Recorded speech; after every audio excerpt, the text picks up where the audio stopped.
Bienvenidos muchachos una vez más a la taberna del Milan. Muchas gracias por estar acá.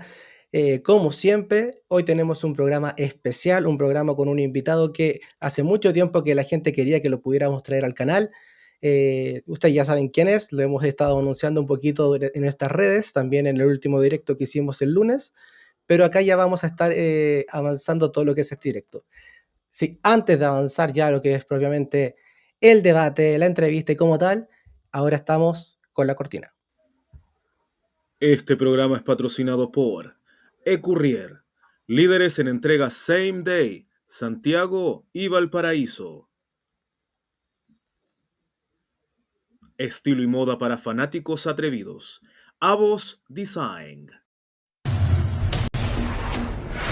Exclusiva. Bienvenido Irati Prat, ¿cómo estás amigo? ¿Cómo te va? ¿Qué Bienvenido a la tal? taberna. Pues un honor, ¿eh? Un honor la invitación. Muchas gracias por llamarme y nada, pues dispuesto a lo que quieras. Aquí estamos. Bueno, mira, yo sé que mucha gente te conoce porque todo lo que hiciste en Soy Calcio junto a José, eres el fundador de Soy Calcio justamente. Pero también mucha gente te conoce, más allá de todo esto, porque tú tienes un libro que habla del Milan de Berlusconi que salió hace varios años atrás. Y antes de empezar a lo que es el debate y empezar todo lo que es la actualidad del Milan, me gustaría saber de qué nació esta idea de hacer un libro de Berlusconi, cuál fue el motivo, qué te llevó o qué te llevó también a hacer esto y qué se sintió también entrevistar a tantas figuras importantes del Milan como fue Franco Baresi. Sí, la verdad es que, a ver, yo no tenía ninguna vinculación con el Milan, más allá de que me gustara el fútbol internacional y conociera evidentemente la historia del club y siguiera el fútbol italiano, ¿no? Pero como seguía también muchas otras ligas, lo que pasa es que yo trabajaba por aquel entonces en una productora audiovisual y hacíamos documentales de fútbol en diferentes partes de España y también en diferentes partes de Europa. Y fuimos un par de semanas a trabajar a Milán, a hacer dos documentales que eran uno, precisamente esos 30 años de Berlusconi, porque justo era el año en el que vendía el club y se cerraba un poco la época, y otro del Derby de Milán. Entonces yo no fui con la idea de hacer el libro, pero bueno, siempre me había picado la curiosidad de escribir un libro, porque yo siempre había escrito tal y cual y demás. Entonces cuando volví dije, ostras, tengo mucho contenido aquí, tengo muchas cosas que puedo utilizar, que puedo aprovechar. Le fui dando forma, evidentemente aparte de ahí, pues mucha investigación, muchos datos, más entrevistas que hice, mucha hemeroteca, pero digamos que fue un poco casualidad, ¿no? No estaba en mi plan hacer ese libro, pero como me encontré, pues como decías tú, entrevistas como la de Franco Baresi, por supuesto, Demetrio Albertini, no recuerdo ya ni qué entrevistas más hay en el libro, pero hay unas, Shevchenko también está, hay unas cuantas entrevistas por ahí que están bastante guays y dije, pues venga, pues para adelante, ya que tenemos lo más difícil que es los testimonios, pues ahí empezamos con ello. También tuvo súper buena recepción. Yo no he podido leerlo completo, he leído solamente fragmentos, pero es una gran lectura. Yo generalmente siempre que se pueda recomendar una lectura del Milan, trato de recomendar ese libro, porque igual te pones perspectiva lo que fueron los años de Berlusconi y los relatos son muy importantes y a uno les da mucha perspectiva. Sí, yo no me meto mucho en lo que fue la figura de Berlusconi extradeportiva, ¿no? Que evidentemente también daría mucho para hablar y mucho para debatir, Claro. sino simplemente me quise centrar en el aspecto futbolístico, ¿no? Y un poco lo que significó aquel equipo. Yo creo que es un libro bastante ameno porque son capítulos muchas veces cortitos que se leen. Mm. O sea, si tú vas en metro, por ejemplo, en autobús al trabajo, o si te quieres leer un capítulo, seguramente te dé tiempo o leerte un par, porque son porque cada uno habla pues de una temporada, habla de un momento clave, de un fichaje, algo así, y ya está, ¿no? Entonces, bueno, pues no descartamos más cosas para el futuro, lo que pasa que evidentemente no hay primero tiempo Claro. y después no hay algo comparable, ¿no? Al Milan de Berlusconi yo creo que en sí mismo, fíjate, cuando saqué ese libro mucha gente me decía, pues ahora tienes que hacer uno del Madrid de Florentino, o sea, es decir, eso es lo que más asemeja a la gente. ¿Sabes lo que te quiero decir? Como el pack unido presidente, en ese caso dueño, club, es como está el Milan de Berlusconi y el Madrid de Florentino, como una misma dimensión de grandeza, Claro. podemos decir. Más o menos fue como lo de Berlusconi, como que marcó una época y le dio también un poquito de inspiración a Florentino Pérez de cómo poder él también manejar su club. que lo pone en un sitial de grandeza y siempre ha reconocido al Milan también como el que le sigue y el que también lo ha inspirado en ciertas ocasiones. Sí, y darte a conocer, ¿no? Porque al final, evidentemente ya eran empresarios de éxito antes, pero el mundo del fútbol, no hay pocas cosas más mediáticas que el mundo del fútbol, ¿no? Y lo que te va a exponer si lo haces bien, que ambos lo están haciendo bien o lo hicieron bien en su día Berlusconi y ahora Florentino Pérez con esa etapa que está teniendo tan larga el Real Madrid, pues eso te eleva mucho más, ¿no? Ya puede ser es cierto que los negocios de Berlusconi eran más mediáticos, televisión, comunicaciones, pero los de Florentino eran un tema de construcción, el principal que tiene, ¿no? Entonces, evidentemente, no vas a ser muy famoso, por muy rico que seas, por construir carreteras. En cambio, si eres el presidente del Madrid, pocas personas en el mundo harán más famosas que el presidente de Real Madrid, ¿no? Entonces, bueno, ambos han aprovechado o aprovecharon bien esa situación. Exacto. Mira, esto yo podría estar hablando de esto porque me interesa mucho todo el tema del trasfondo pero podríamos estar muchísimo rato hablando de eso. Pero yo quiero saber también tu opinión sobre lo que es el Milan actual, porque nosotros sabemos que el Milan viene de una temporada desastrosa, no se puede catalogar de ninguna manera diferente. El Milan, que era un equipo Sí. habituado a jugar Champions League, de estar cómodo en posiciones de Champions League durante al menos 3 4 años, termina quedando fuera, termina quedando octavo, un puesto donde el Milan no quedaba desde la época de Inzaghi. De ese momento que el Milan no quedaba tan abajo, porque incluso con Sinisa Mihajlovic, que en paz descanse, el Milan llegó en séptimo lugar, si es que no me equivoco. Entonces, estamos ante una temporada desastrosa sin un equipo que realmente mereciera o por plantilla quedar fuera.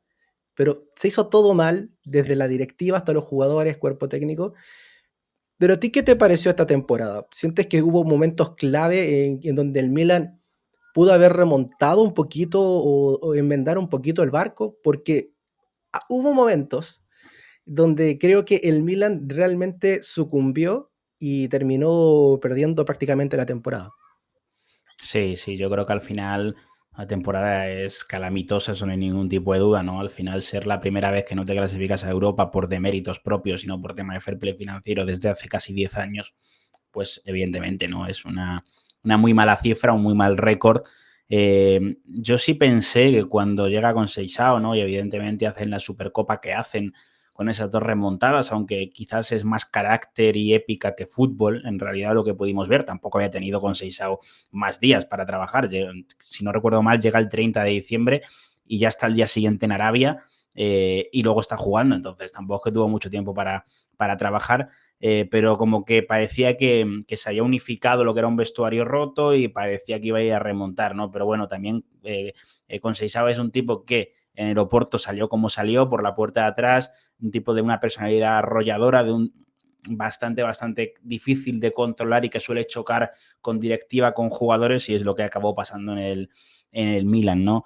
También es verdad que hay un momento, es el posparón, creo, de marzo, que consigue tener una serie de entrenamientos sin partidos y empieza a probar ese sistema de tres centrales, que hay un momento, unas semanas en las que parece que el Milan remonta un poco a partir de ese sistema, pero es que claro, el problema es que en la Serie A ya estaba tan condenada la temporada, ya tan lejos, que había que remontar muchísimo, ¿no? Y al final, pues evidentemente el resto de equipos también juegan y hay una diferencia insalvable. Bueno, si hubiera ganado la Copa, el Milan hubiera salvado la temporada. No creo, porque al final la Copa es un torneo, es el menor de los torneos que hay en juego en Italia, exceptuando la Supercopa, pero es que encima la imagen que das en la final de Copa, sin prácticamente crear ocasiones contra el Boloña, que ha hecho una gran temporada, pero es el Boloña. Pues obviamente fue rematar la temporada de la peor forma posible. Pero no sé, al final yo creo que solemos decir mucho en España lo de maldita hemeroteca, porque es que al final, pues cuando hablan políticos, hablan entrenadores, hablan directores deportivos, tal y cual, muchas veces prometen cosas, ¿no? Se prometen cosas a la ligera, pero eso queda guardado, porque la prensa, ahora redes sociales, pues la gente se acuerda de las cosas porque está grabado o está escrito. ¿Qué pasa? Que en su día recordemos que Cardinale dijo, no, yo voy a devolver al Milan a la era dorada, tal. Si no hubieras dicho eso, pues a lo mejor nadie te estaría echando en cara Mm. que has engañado a la gente, pero es que tú mismo dijiste eso y es evidente que ni has puesto a la gente apropiada en los sitios apropiados para rodearte de la mejor gente posible. Ni que eso Berlusconi lo hizo muy bien, por cierto. No has invertido dinero necesario para volver a devolver al Milan a donde tenía que estar. Entonces, si no estás, por mucho que hables, si no haces las cosas que dices que haces, pues al final todo se pone en tu contra porque no tienes ningún tipo de justificación, ¿no? Porque si has dicho una cosa que no has cumplido, pues ya quién se va a creer lo próximo que digas, ¿no? Exacto. De hecho, nosotros tenemos actualmente casi un año de que no sabemos nada de Cardinales, Eso es más verdad. allá de los negocios que él hace con Paramount, que es el más bullado actualmente, pero de resto nosotros no sabemos nada, porque creo que por esta época, hace un año, o un poquito más, creo que en septiembre, dijo que él, hasta que el Milan no ganara, no iba a volver a hablar. Pues Y bueno, sigue en silencio. hombre, El a ver, Milan ganó la Supercopa y nada. Sigue en eso por lo menos silencio. ha cumplido, ¿eh? Sí, al menos es que él si va a Italia, lo van a linchar. Entonces, ese es el problema. Él Sí, no a ver, puede pasear por Milán tranquilo. no, total. Es verdad que puedes ser ese tipo de dirigente, ¿no? Y yo creo que es lo que tendría que hacer porque no es alguien experimentado en manejo de un control de un equipo de fútbol. Entonces, si tú asumes eso y eres consciente de que tú no estás capacitado para que el club, tu empresa en este caso, funcione bien, pues ponga a la gente que sí sabe al control. El problema es que, saco aquí al tema del Inter, por ejemplo, ni Zange estuvo encima, ni ahora Oactri está encima, sino que dijeron, mira, nosotros esto no es lo nuestro. Marota, Piero Ausilio, compañía que se encarguen. Han dado poderes absolutos a gente que está contrastada y que sabe y lo han manejado bien, con sus problemas y tal, por supuesto, pero en términos generales está siendo una buena era en el Inter, ¿no? Pues en el Milan es que hemos visto cuántos, habría que contar el número de directivos que hemos visto ir y venir Mm, en los últimos 5 o 6 años, ¿no? Y evidentemente si no hay claro. una estabilidad, porque fíjate, uno de los problemas de la Juve para mí que tiene ahora, en estos últimos 5 o 6 años sin ganar una liga, es que cada año hay un directivo diferente. Entonces, un tipo un CEO nuevo, un director deportivo nuevo, y si no hay estabilidad ahí tampoco, pues es que es muy difícil, porque no hay una continuidad de proyecto. De hecho, yo creo que es el problema principal del Milan este par de años después de la salida de Maldini, que fue súper bullada y que fue inmerecida, sobre todo porque él estaba trabajando con pocos recursos y aún así tenía el equipo en Champions, sobre todo después de una semi de Champions. Más allá de que la temporada no fue del todo buena, no compitieron por títulos, se podía decir que igual clasificaron cuartos, que era una semi de Champions, y que faltaban piezas claves. Tratar de acompañar un poquito mejor a Benazir y Tonali, tratar de llegar un poquito mejor en ataque, que Leao tuviera un contrapeso, que lo fichan en Pulisic después, pero Mm, después de eso el Milan no tuvo proyecto por 2 años. Porque sí, no podemos considerar que algo dirigido por Moncada, que no tiene la experiencia, que nunca fue director deportivo, recién ahora sacó el título de director deportivo, si es que no me equivoco. Entonces estamos ante un Milan que estuvo vagando 2 años y haber terminado octavo es el punto culmine de las malas decisiones. Ahora, sí, sí siento que están cambiando en el sentido de que la cagamos mucho y estamos dejando que el club no maneje gente que sepa más. El fichar un director deportivo como Militare en un momento que hicieron a Fabio Paratici con todos los problemas legales que tenía, que ahora creo que va a estar en el Tottenham a partir de septiembre, si es que no me equivoco. Y también está el caso de, fue muy rápido en contratar a Max Allegri. Se me pegó la imagen, ¿no? No, ahí está bien. ahí está. Fue muy rápido en contratar a Max Allegri. Sí. Max Allegri que si no lo hubiese contratado Ilitare, lo más probable es que hoy estaría en el Inter. Puede ser, puede ser. A ver, al final ahí Gritario es un buen fichaje. A mí, en términos generales, pues seguramente no es el mejor director deportivo del mundo, pero es un buen director deportivo. Yo creo que en la Lazio, con un contexto muy, muy complicado, ¿no? Como el que tenía, de un tipo como Lotito, que si Cardinal le deja poco dinero, pues Lotito está más o menos en las mismas. De hecho, la situación que vive la Lazio esta temporada es muy, o sea, incomparable. No se ha visto en Italia en otros años. Quiero decir, que no poder sancionar, que te sancionen por no poder fichar. Porque al Spezia en su día la sancionaron por no poder fichar, pero fue por un tema de fichajes de jugadores menores desde África. No tenía nada que ver con el índice de liquidez. O sea, y con Claro. ese contexto trabajó muy bien Inglaterra, ¿no? Entonces yo creo que es un buen movimiento, está claro. Vamos a ver ahora también si qué papel puede tener o no Zlatan Ibrahimovic, que yo creo que cuanto menor sea, mejor, porque evidentemente es un personaje con un carisma arrollador, un tipo que mediáticamente es gigantesco. Hay muchas cosas que no vamos a negar de Ibrahimovic porque son ciertas, pero no tiene experiencia para ser director deportivo, CEO, lo que sea que fuera, y a las pruebas están en la temporada pasada. Y él mismo fue el que, volviendo al tema de la hemeroteca, dijo, no, aquí el que manda soy yo, el que decide soy yo. O sea, quiero decir, nadie te está poniendo a ti las responsabilidades, tú mismo las has asumido, ¿no? Delante de la prensa. Y luego, por cerrarte un poco el tema de Maldini, bueno, yo creo que se fue muy injusto con él. Evidentemente, y yo creo que lo escribí en su día, posiblemente, pues igual no fue un trabajo absolutamente perfecto, pero me acuerdo que esa temporada a la que él se marcha es la temporada del fichaje de Charles de Ketelaere. Y Claro. evidentemente no sale bien el fichaje de Charles de Ketelaere. Pero ¿cuántos fichajes sí salieron bien? De jugadores en los que no había fe ninguna, tú mismo has dicho. Benacer, que llegaba desde el Empoli, después de haber salido en su día de la cantera del Arsenal por la puerta de atrás, el fichaje de Theo, cómo consigue el movimiento de Tonali, es decir, no sé, o sea, como que muchas veces, y esto también lo pienso de cara a la que me recuerda un poco a veces la afición del Milan en exigencia, autoexigencia, y entiendo que hay un pasado y entiendo que hay un orgullo, porque mucha de la gente que se hizo aficionada del Milan fue por los años 90, cuando el Milan era el mejor equipo del mundo, y lo entiendo perfectamente. Pero le pasa a la afición del Valencia en España, le pasa a la afición del Marsella, le pasa a la afición de la Roma en Italia, que se exige por encima de las posibilidades actuales del club. Como que el contexto, el aura del equipo, la historia, la ciudad, te invitan a pedir más de lo que, siendo sinceros, y si te pones a pensarlo de forma fría, te puede dar la plantilla que hay o el equipo que hay. Por eso lo que logró, si lo miramos ahora en perspectiva, el Scudetto que logra Stefano Pioli es un absoluto milagro. Pero como Y se miraremos da. Dale, dale. No, pero como dentro de 3 o 4 años miraremos en perspectiva y el Scudetto que logró la temporada pasada el Napoli es otro.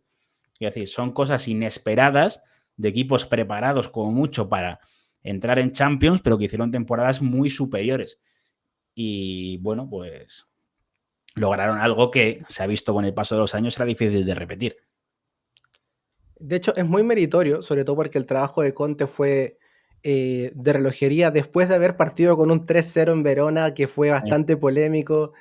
Partir con una goleada en contra después de tanta polémica, sobre todo porque Conte siempre tiene entrevistas, conferencias de prensa súper polémicas. Pero justamente lo que decías de las expectativas irreales que normalmente se hacen, tratando de llegar a lo que fue el Milan de los 90, el Milan de Ancelotti en los principios de los 2000.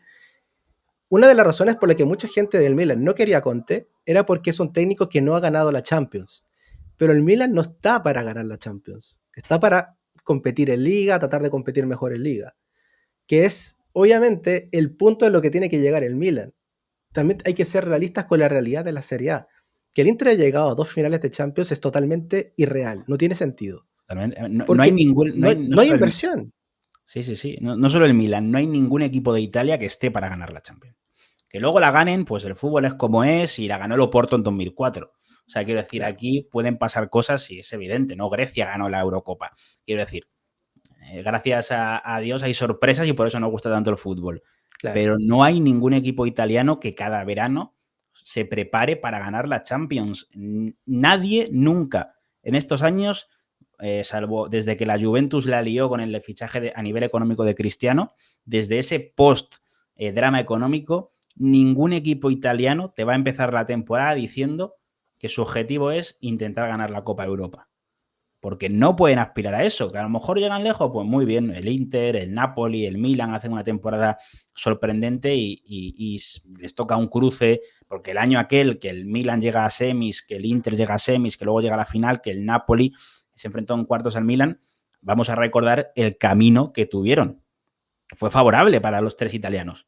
Claro. El cuadro de la muerte fue el otro lado. Entonces, también tienen que darse esas situaciones.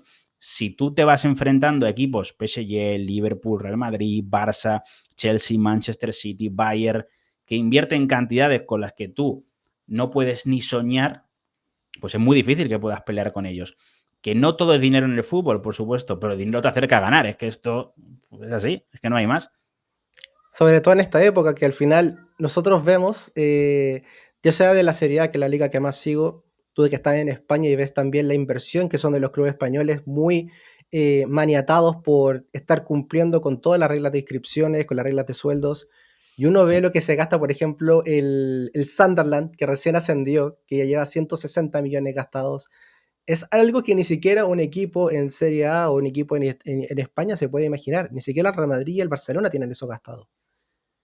Claro, Por eso es muy irreal todo. por eso el cómo se gasta 100 millones y pega un salto tan grande. Porque, y es verdad que en Italia es la segunda liga que más gasta, después de la inglesa, que con tanto dueño norteamericano, pues está habiendo una inversión más potente que mucho más que en España, por ejemplo. Pero aún así la distancia que hay es que es sideral, o sea, es mayúscula. Entonces, bueno, pues yo lo que justo estaba grabando un vídeo antes y reflexionaba sobre eso porque me preguntaban y yo mira, yo a los equipos italianos le pido llegar a cuartos de final de Champions. Es decir, si llegan a cuartos ya me parece una buena temporada en Europa. Luego pues pueden pasar cosas y te puedes plantar en semis, tal y cual. Pero creo que el objetivo mínimo debe ser llegar a octavos, es decir, pasar la fase liga, por supuesto. Luego, ¿por qué no el playoff? Si has quedado bien, también depende del rival, porque a lo mejor se te planta el año pasado pues un PSG o un City en esas rondas y a lo mejor te echan fuera. Pero llegar a octavos y luego a partir de ahí, si ya llegas a cuartos, yo me contento. Quiero decir, ¿qué más te puedo pedir? Porque Claro. en cuartos seguramente te toque un cocazo europeo que te tumbe. Entonces, bueno, pues Mira, me mencionaste lo que fue la Juventus que llegó hasta finales de Champions. Bueno, ellos llegaron con Allegri en el banco. Yo sí. sé que no eres el más fan de Max Allegri, lo hemos discutido a veces en Twitter, siempre de manera cordial, nunca has llegado a otro tipo de nivel, ni mucho menos. Pero Max Allegri con este Milan que está formando Iglitare, con este rara formación entre 4-3-3, 3-5-2, 3-5-2, 3-4-3, ¿qué te está pareciendo? ¿Crees que encaja esto, sobre todo con el último fichaje que es de Connie de Winter, que justamente tiene este perfil que le faltaba como en un central por derecha, que puede jugar por el lateral derecho? Sí, a ver, yo tengo que decirte primero que no me fío mucho de las pretemporadas. Más allá, yo No, creo que sí, po. lo que sirven es para coger nivel físico y tal allá, más de los resultados y para que no se lesione gente y para llegar de la mejor forma entonado a, bueno, a lo que será este primer partido contra el Bari, ¿no? De este fin de semana de Copa Italia. Eh, bueno, a ver, yo no soy mucho de Allegri, es evidente, ¿no? Pero no soy mucho de Allegri, del Allegri del post-retorno. Porque al final, Claro. no es que antes fuera la Brasil del 70, la Juventus de Allegri, pero tiene mucho mérito lo que hizo, porque además de ganar en Liga, insisto, llegó a 2 finales, como dices tú, la gente se queda con el meme de que las perdió, pero la perdió ante el Barça de Luis Enrique, que es uno de los mejores Barça de la historia. Si no recuerdo mal, aquel año hizo sextete ese Barça, Sí. que tenía arriba Neymar, Luis Suárez y a Leo Messi, y luego contra un Real Madrid que era otro equipo absolutamente impresionante. Y la Juve jugó mejor. La Juve jugó mejor que el Barcelona y contra el Real Madrid el primer tiempo fue muy superior a la Juventus. Después ya pasó todo el problema Dani Alves, Bonucci Sí, y se porque tuvo fueron a mala suerte, pique. ¿no? En los rivales que le tocaron en las finales.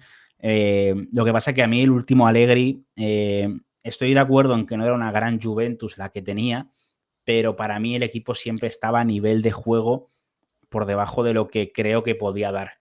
Y es verdad que potenció a jugadores jóvenes, es verdad que aprovechó carencias que tenía y las potenció, pero en términos generales creo que sacó muy poco de la mayoría de los jugadores que tenía. Y más allá de, siempre me acuerdo del caso de Danilo, que creo que Danilo sí fue el jugador que más creció con Allegri en esa era de la Juve, pero me cuesta encontrar más nombres, sinceramente.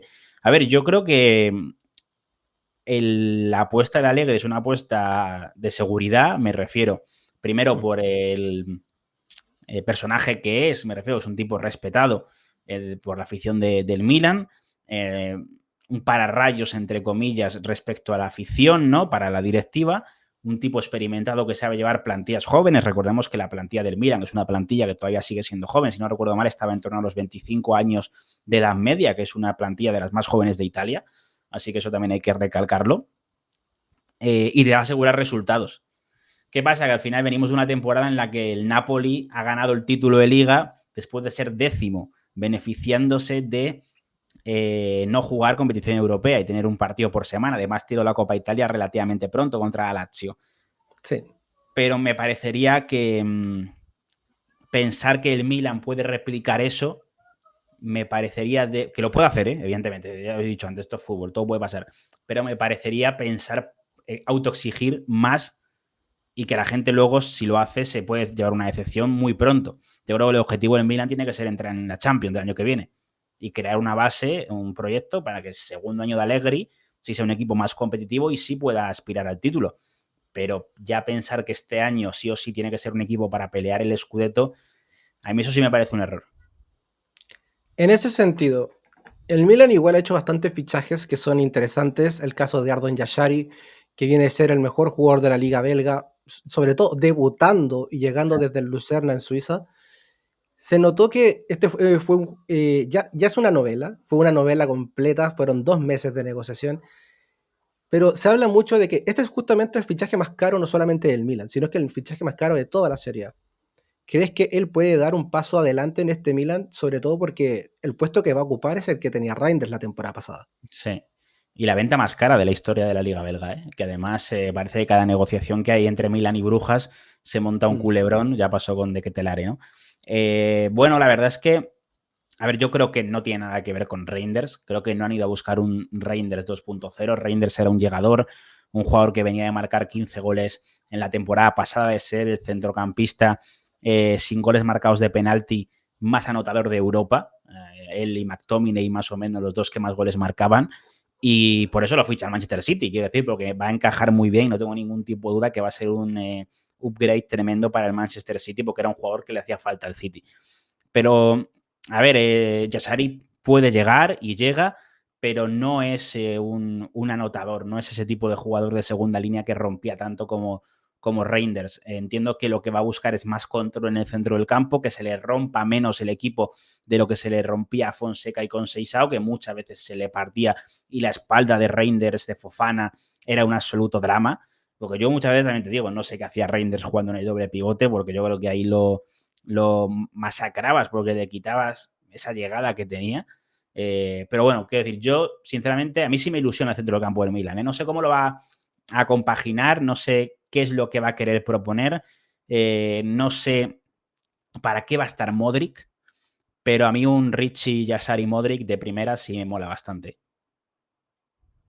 Sobre todo porque Richie igual ha tenido ya buenas temporadas en el Torino, más que nada con Juric. Y ahora yo he visto que igual la última temporada empezó muy bien Richie, pero se fue apagando. Pero también fue mucho porque el sistema que tenía el Torino era tener que tirarle la pelota a Banja y que él tirara un pelotazo a los delanteros, o que Maripán, Masina o Coco tirar la pelota también al delantero. Al juego en el medio no había. Y si le caía una pelota a Casadei era un milagro. Sí, y Richie crecía y el Torino no. Entonces, bueno, digamos que el contexto sería que quedaba ya pequeño, ¿no? Y él necesitaba el Sí. salto para tener un escenario también más grande. Yo siempre he sido un jugador que me ha gustado mucho, de verdad tengo muchas ganas de verle y creo que va a ser una de las grandes sensaciones de la temporada. Es verdad que Yashari muchas veces en el Brujas jugaba en el puesto en el que va a jugar Richie, ¿no? Prácticamente como un 5, como el jugador que bajaba abajo a sacar la pelota, pero bueno, yo creo que se pueden compenetrar. Sí creo que, y lo comentaba en mi canal de YouTube, en el vídeo que hice sobre Yashari, creo que a lo mejor le puede faltar un poco de llegada, que es lo que daba Reinders, pero claro, es que también viene el Milan de una temporada en el que los jugadores de arriba, más allá de Pulisic, dieron poquísimo. Entonces es verdad que si tú recuperas a Leao, a Santi Jiménez, mantienes a Pulisic, pues ahí compensas lo que te daba Reinders. Pero claro, evidentemente tiene que ser un poco acordeón el equipo, ¿no? Y no solo depender del centro del campo. Aunque a mí lo que más dudas me deja es la defensa, sinceramente, ¿eh? Me deja Sí, bastantes dudas sí, sí. a nivel defensivo y a nivel de los laterales, por ejemplo. Porque creo que ni Pervis ni Salemakers, bueno, vamos a ver al chico del Young Boys para qué está, pero no son laterales, quiero decir, como más brillan es como carrileros principalmente. Sobre todo el caso de Salemakers, que nosotros lo vimos en esta Roma de Ranieri, que fue una super Roma, una Roma que nadie se esperaba que le fuera como le fue, Por eso el fútbol es tan impredecible. La Roma estaba casi en descenso y terminó quinta. Sí, Entonces, Saelemaekers yo lo veo como un jugador súper útil que Allegri obviamente lo va a amar. Es un jugador hecho a su medida. Es prácticamente lo que le hacía Cuadrado en su Juventus, de ser un jugador totalmente polivalente por banda. Y sí. creo que, más allá de que mucha gente trata de no usarlo en sus onces iniciales, yo creo que Allegri lo va a usar mucho. Yo creo que va a ser un jugador vital para él porque tácticamente creo que Saelemaekers es muy inteligente. Sí, Algo que no abunda mucho en la plantilla del Milan, porque siento que hay mucho jugador bruto, caso de Loftus-Cheek, caso de Musa, pero Saelemaekers es muy inteligente para jugar. Aprovecha más la inteligencia táctica que la capacidad física, que no tiene tanta. Entonces yo creo que ahí es donde el Milan tiene que apuntar. Y eso es donde el Milan apuntó a este mercado, fichar jugadores más inteligentes. sí, muy bueno técnicamente también Saelemaekers. Yo me acuerdo que además yo lo vi debutar en el Anderlecht cuando apareció de golpe una temporada, final de temporada. Él era lateral derecho en la cantera del Anderlecht, pero bueno, rápidamente se estableció como carrilero. Y es verdad que la temporada que él se marcha hubo mucho, me acuerdo que había muchas críticas a Saelemaekers, ¿no? Rollo con el jugadores como Saelemaekers, pues en Milan no puede apuntar a tal, a cual, pero a ver, es que creo que Saelemaekers nunca fue un jugador que llegó al Milan para ser uno de los líderes del Milan. Es el Sí. típico futbolista de plantilla que cuando no está lo echas de menos y cuando está dices, ostras, qué bien me complementa, ¿no? Qué bien lo tengo de suplente o de ese jugador que me puede ocupar un sitio, otro sitio, un comodín. Entonces, también hay que tener jugadores de esos. No todos los jugadores de tu plantilla van a ser estrellas, y menos en el fútbol italiano de hoy día, ¿no? Porque no te da para tener a una estrella en cada posición. Entonces, yo si de verdad lo usa como carrilero, sí creo que puede funcionar bien. Como lateral, pues no sé, a ver cómo se puede readaptar a esa posición porque lleva mucho tiempo sin jugar ahí.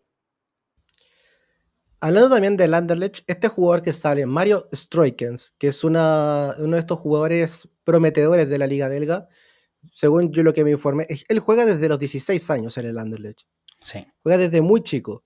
¿Qué tipo de jugador es en caso de que este llegue al Milan? Porque el interés es concreto. Sí, a ver, hay que decir que es que el Anderlecht tiene muy, muy buena cantera.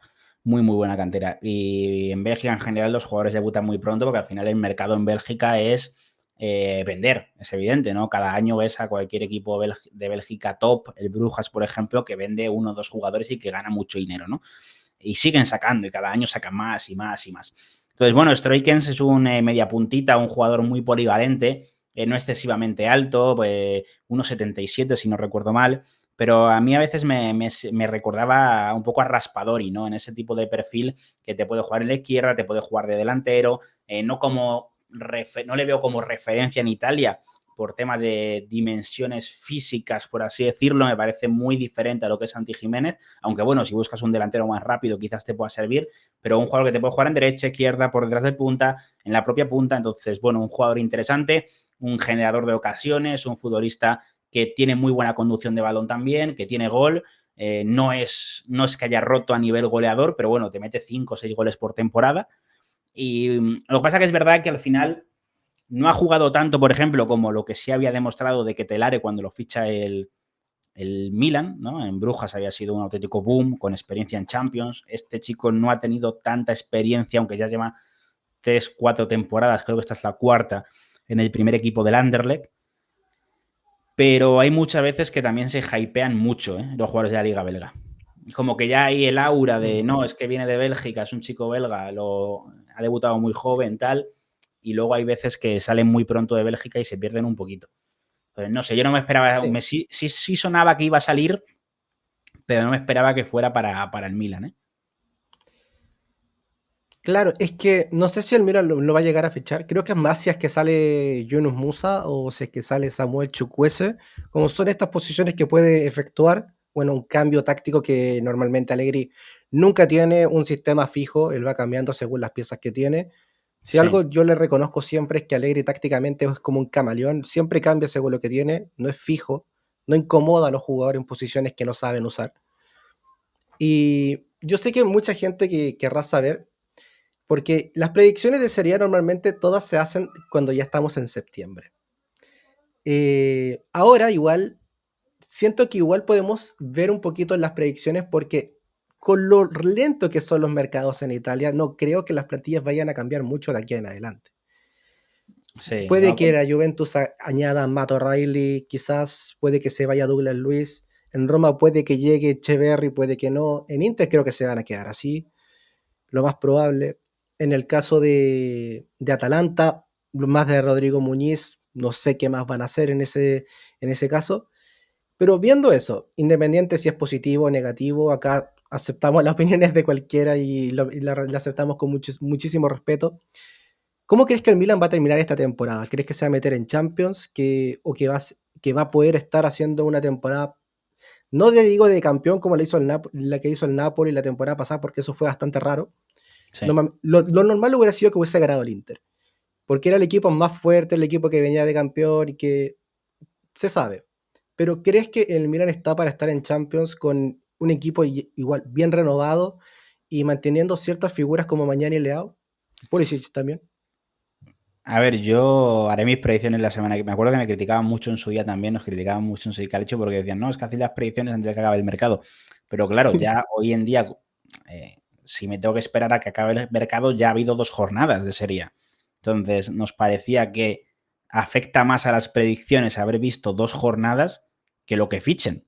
Porque tú ya, si has visto 2 jornadas, aunque, o sea, te va a condicionar muchísimo. Y a lo mejor puede ser una muestra o puede no tener nada que ver a cómo acabe la temporada, ¿no? O sea, en su día, por poner un ejemplo, cómo empezó el Barça de Guardiola. Si no recuerdo mal, perdió con el Numancia y empató con el Racing las 2 primeras jornadas y luego pues pasó lo que pasó, quiero decir. Y seguramente si yo hubiera hecho aquellas predicciones justo después de esos 2 partidos para esperar al cierre de mercado, pues a saber las barbaridades que hubiera dicho, ¿no? Entonces, bueno, no, yo las haré la semana que viene, 100%. Y no sé todavía, tengo que revisar. Yo, fíjate, yo creo que parten por delante, esto sí lo tengo muy claro. Creo que Inter y Napoli parten por delante respecto al resto. Sé que hay muchas dudas con Christian Kibu, pero yo creo que el grupo que tiene el Inter es suficientemente fuerte y si físicamente está bien para estar por delante del resto, salvo el Napoli. Y luego sí veo una pelea muy, muy apretada. Mi opinión es que Atalanta se va a caer. No confío mucho en Juric, No sinceramente, y está no Lookman sé, tampoco. efectivamente, no sé qué va a pasar con Lukman. Entonces, esto sí que va a ser trascendente. Quiero confiar en la Roma de Gasperini, pero es verdad que llevan unas semanas que me esperaba algún movimiento de mercado más. Sí creo que la Juventus se va a meter en Champions, no sé cómo, pero creo que se va a meter. Y creo que el Milan va a estar en la pelea por entrar en Champions. Un punto importante es que a lo mejor el año que viene van 5 equipos a Champions. Entonces, Puede esto, ser. claro, es un tema también que hay que tener en cuenta. Pero yo creo que el Milan va a estar en la pelea por ser tercero o cuarto. Esa es mi opinión ahora mismo. Y si tuvieras que elegir actualmente uno de los jugadores de la plantilla del Milan, ¿qué te gustaría o crees que va a ser la figura de la temporada? Normalmente la temporada pasada todos se quedaban con Reinders porque era el que venía mejor, pero ahora el Milan tiene un equipo muy renovado, un equipo bastante nuevo. ¿Crees que el Milan va a tener una figura distinta a lo que es Mañán, Leao o Pulisic? A ver, yo tengo muchas ganas de ver a Modric, insisto, porque creo que es un gran fichaje para el Milan y para la Serie A. Creo que todavía le queda por dar, pese a que tiene ya 39 años. Pero yo creo que si al Milan le va bien, que es lo que entiendo que esperáis todos, creo que tiene que ser de la mano de que vuelva el mejor Rafael Leo. O sea, creo que tenemos que decir, si la gente quiere ver a un Milan segundo, un Milan peleando por el Scudetto, con la plantilla que tiene ahora mismo, claro, salvo que le vendas a Leao, evidentemente, y fiches a otro jugador de esas condiciones, me refiero, es un jugador gana partidos, por así decirlo, por sí solo, creo que depende de que Leao sea el Leao del Scudetto o un Leao decisivo, no el Leao de la temporada pasada. Que al final es verdad que tuve los números de Leao la temporada pasada y estuvo cerca del doble-doble otra vez de goles y asistencias, pero el que veía los partidos sabía que ese Leao estaba a nivel mental, a nivel futbolístico, a nivel físico, lejísimos de lo que podía dar o de lo que puede llegar a dar. Entonces, yo creo que si el Milan quiere sacar cosas buenas, necesita primero que el primer fichaje sea Rafael Leo. De hecho, eso es lo primero que hizo Allegri, prácticamente darle la importancia, decirle que eso es lo que no hicieron con Seisao y Fonseca, que es algo que si algo, yo no soy fan de Pioli para nada, y mucha gente de mi comunidad lo sabe. Si algo hizo bien Pioli es mimar a Leao al punto de que lo tenía cómodo. Sí. No lo sobrecargó con tareas, no lo sobrecargó con responsabilidades. Y acá con Seisao y Fonseca lo sobrecargaron, lo tenían, y como él no cumplía todas las responsabilidades que le daban, lo dejaban en la banca. Y eso pasó muchas veces. Y creo que si algo está haciendo Allegri ahora es motivarlo, darle un rol de líder que antes no tenía, porque si algo hizo Fonseca que a mí no me gustó al momento de declarar al inicio, fue decir que Leao tenía el mismo estatus que un Loftus-Cheek o un Musa. Y Ya, eso para un jugador como Leao, que sabe que es la figura del Milan, puede considerarse una falta de respeto, de no considerarlo la figura que es o el estatus que tiene cada jugador en la plantilla. Porque siempre hay claro. jerarquías, siempre. Cuando dicen que todos los jugadores son iguales, es una mentira, siempre hay jerarquías. Entonces creo que eso afectó. Y creo que Leao ahora con Allegri se está sintiendo más figura. Y el otro día, es un amistoso, y yo realmente lo amistoso yo no evalúo nunca los resultados, solamente actitudes y que los jugadores, por favor, que no se lesionen. Yo vi a Leao con una actitud muy diferente. Una actitud que realmente no le veías desde el 2022-2023, en ese derby que el Milan le gana 3-2 al Inter, donde Leao fue una figura absoluta. Sí. Hace mucho tiempo que no veía a Leao con hambre de hacer goles, de querer jugar. Yo lo veía muy apático. Yo me acuerdo un partido contra el Venezia esta última temporada que el Milan le gana 2-0 al Venezia. Leao perdía todos los duelos contra jugadores del Venezia. Con todo el respeto que se merecen los jugadores del Venezia. Leao debería destrozarlos, pero sin problema alguno, y le ganaban todo.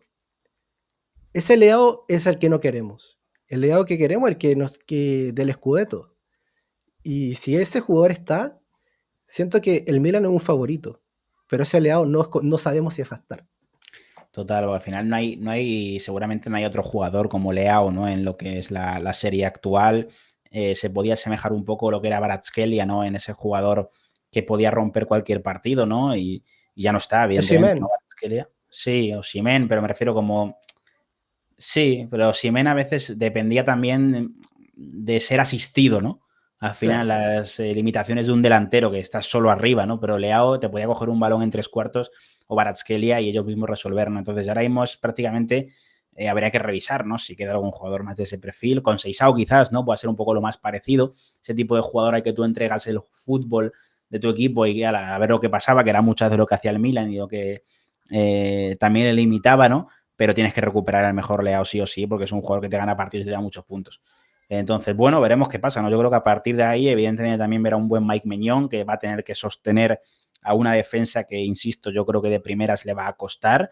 Claro, Y el centro del campo creo que puede funcionar. Lo que pasa es que en el centro del campo lo que más me asusta a mí es el fondo armario del centro del campo. claro. Creo que el Porque, único fondo de armario bueno que tenemos es Fofana. sí, y es un perfil diferente, radicalmente diferente a Richie, Modric y Yashari, ¿no? Entonces, claro, es verdad que pensándolo fríamente, ¿no? Y pensando en reservarte algo, te puede salir más rentable pues jugar con un Fofana, Yashari, Richie y tener a Modric como recambio. Pero si Modric de verdad está bien, es un jugador al que no puedes renunciar. Por experiencia en la cancha, por pozo, por colocación, por ordenar a otros jugadores, por calidad. O sea, entonces, no sé, yo ahí me queda, evidentemente, yo en mi FIFA ideal, por así decirlo, me quitaba encima a Loftus-Cheek y a Musa y movía la banca para tener dos centrocampistas alternativa que me gusten un poco más, pero claro, tampoco, o sea, Musa ya parece ser que la posibilidad de la venta se está diluyendo, entonces Un bueno. poco. Ojalá se pueda. Si yo tuviera que armar un Milan con recambios favoritos, Fofana sería uno de mis recambios. Uno sería Fagioli, solamente porque con Allegri se vio su mejor versión. Creo que Sí, en Fiorentina lo hizo bien, pero con Allegri estaba ascendiendo hasta un punto muy alto hasta que fue todo lo de la sanción. Y creo que si buscar un Nicolussi Caviglia para ser un suplente de Richie, darle un poquito de rotación, a veces ni siquiera como un pivote, un regista, sino que tiene un muy buen tiro de distancia Nicolussi Caviglia. Y creo que sí, sí. eso también de revulsivo te puede ayudar. Sí, a mí me gustan los dos nombres y seguramente por 30 millones tengas a ambos. A lo mejor tienes que pagar un poquito más, 15, 20 por Fagioli, pero Nicolussi Caviglia estando en Serie B el Venecia no te vas a ir muy caro, ¿no? Entonces, y evidentemente a nivel salarial te van a cobrar menos que Loftus-Cheek, segurísimo. Entonces, sí, pero claro, estamos aquí hipotetizando nosotros como algo que no va, o sea, que nos gustaría que ocurriera, pero que no va a pasar. Claro, como que ahora que suena Ocoli para la defensa y a uno le gustaría prácticamente cualquier otro tipo de nombre.